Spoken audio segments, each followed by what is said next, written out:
এই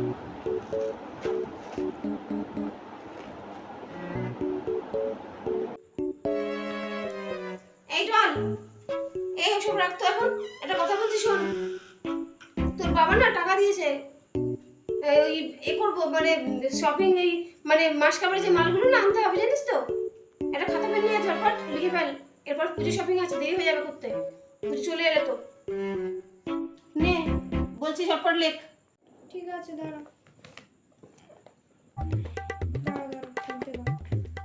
হ্যাঁ ঠিক আছে, বলো। 25 কিলো চাল, চাল, 20 কিলো ডাল, ডাল, 30 কিলো চিনি। এত চিনি দিয়ে তুমি কি করবে? আমাদের বাড়িতে সবার সুগার হয়ে যাবে গো। চুপচাপ যেমন বলে, বেশি বড় বড় কথা বলবি না, রান্নাঘরটা আমাদের সামলাতে হয়। 3 প্যাকেট নুন। নুন